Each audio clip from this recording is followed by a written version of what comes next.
हाल ही में इंडिया और कनाडा के रिलेशनशिप्स काफ़ी ख़राब हो गए हैं।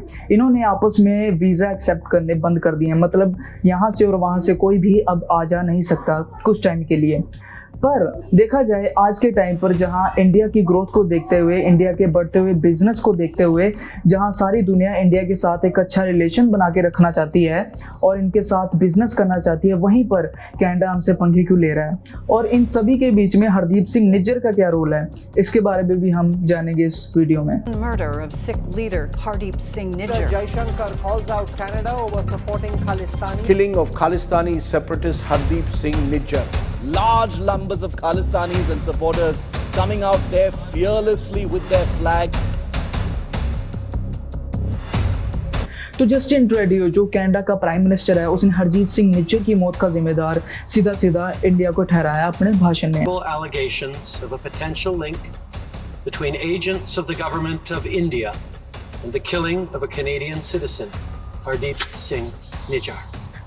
और वहाँ के इंडियन डिप्लोमेट को उन्होंने सिर्फ इस शक के आधार पर निकाल दिया। तो इंडिया ने उनका दूरदार कहाँ रखा, उन्होंने भी वहाँ के सीनियर डिप्लोमेट को यहाँ से निकाल दिया सिर्फ 4 मिनट के अंदर।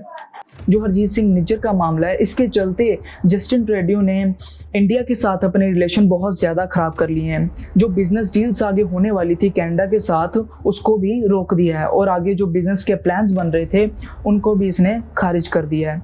तो आखिर ऐसी क्या वजह है कि जस्टिन ट्रूडेो इन सभी चीज़ों को नज़रअंदाज करके इंडिया के साथ पंगे लेने के लिए चल पड़ा है? तो जानते हैं। हरदीप सिंह निज्जर असल में खालिस्तानी समर्थक था। इसका खुद का ग्रुप था खालिस्तानी टाइगर फोर्स के नाम पे कनाडा में। ये वहाँ पर इंडिया के खिलाफ बहुत बुरा भला बोलता था, रैलियाँ करवाता था, दंगे फसाद वगैरह सभी चीज़ें करवाता था वहाँ पर इंडिया के खिलाफ। तो जो इंडिया का विश्व मंत्री है जयशंकर, उसने बहुत बार कनाडा में कंप्लेंट की कि इन सभी चीज़ों को रोक दिया जाए और इसकी गिरफ्तारी के लिए भी कहा था, पर ट्रूडेो ने इन सब चीज़ों को इग्नोर किया। पर इस चीज़ के बाद ही, जयशंकर के बोलने के 10 दिन बाद ही, अचानक से हरदीप सिंह निज्जर की टेंपल से जब वो निकल रहा था तो 2 लोगों ने बाइक में सवार थे, उन्होंने गोली मार के उसकी हत्या कर दी। पर अगर मैं बताऊं इन सब चीज़ों की शुरुआत अगर कहाँ से हुई, तो थोड़ा सा पीछे लेके चलता हूं आपको। 1980s में जब भिंडरावाला का मिशन खालिस्तान को लेकर जोरों पर था, तो उसके बाद ब्लू स्टार मिशन होता है जिसमें भिंडरावाला और उसके सभी फॉलोअर्स मारे जाते हैं। उसके बाद इंदिरा गांधी के ऊपर उनके ही सिख बॉडीगार्ड ने उनकी गोली मार के हत्या कर दी।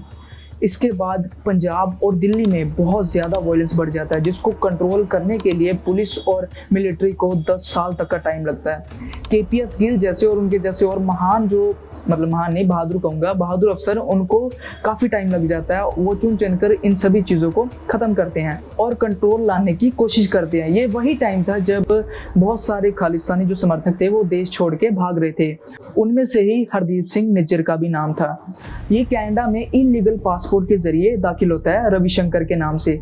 इमिग्रेशन वाले इसकी अपील को रिजेक्ट कर देते हैं। तो इसने अपनी तरफ से कई मनगढ़ंत कहानियां बनाई कि इंडिया में इसकी जान को खतरा है, पुलिस द्वारा इसको बहुत ज़्यादा टॉर्चर किया गया है। पर इमिग्रेशन के ऑफिशियल्स द्वारा रिसर्च करने के बाद इसकी सभी जो दलीलें थी वो झूठ साबित होती हैं। तो इसको जब कुछ समझ नहीं आता तो 11 दिनों बाद ये वहाँ की एक लड़की से शादी कर लेता है और वो इसको स्पॉन्सर कर देती है।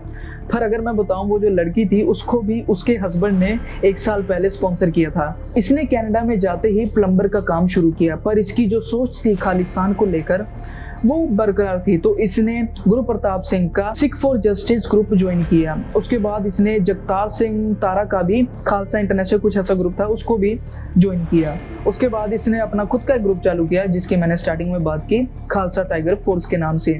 तो ये भी कोई शरीफ इंसान नहीं है, इसने भी कई सारे क्राइम किए। इंडिया में कम से कम इसके दर्जन से ऊपर केस दर्ज हैं। लुधियाने में एक बार इसने बम ब्लास्ट करके 6 लोगों की जान ली। कई हिंदू नेताओं की मौत के पीछे भी इसका हाथ बताया जाता है। इंडियन डिप्लोमेट्स को धमकाना और उनको डराना, इनके भी कई सारे मामले इसके ऊपर दर्ज हैं। इन्हीं सब चीज़ों को लेकर इंडिया हरदीप सिंह निज्जर की गिरफ्तारी की मांग कर रही थी कि वो हमें दे दो बंदा।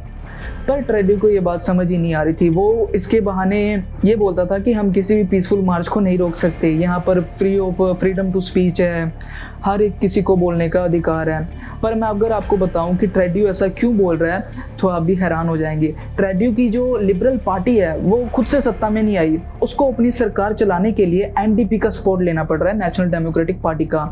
पर उसका जो लीडर है वो है जगमीत सिंह, वो भी खालिस्तानी का बहुत बड़ा समर्थक है, एक हिसाब से चीयर लीडर ही लगा लो आप। तो G20 के बाद 1-on-1 मीटिंग में मोदी ने ट्रेडियो को काफ़ी कुछ बोला। ऐसा कहा जाता है कि इन सभी चीज़ों को तू सही कर ले, सही रास्ते पे आ जाए, ये तुझे किस एंगल से पीसफुल मार्च लग रहे हैं जो किसी देश की बेइज्जती कर रहा है, उसको नीचा दिखा रहा है। तो खालिस्तानी की अगर मैं बताऊं आपको सोच, खालिस्तानी का जो असली मतलब है कि मतलब एक अलग से टेरिटरी जिसमें सिर्फ सिखों का ही राज हो, उनका ही रूल चले। पर ये सोच आखिर सिखों में आई क्यों और ये सही है भी या नहीं है, इसके ऊपर भी डिटेल में किसी और वीडियो में बात करेंगे।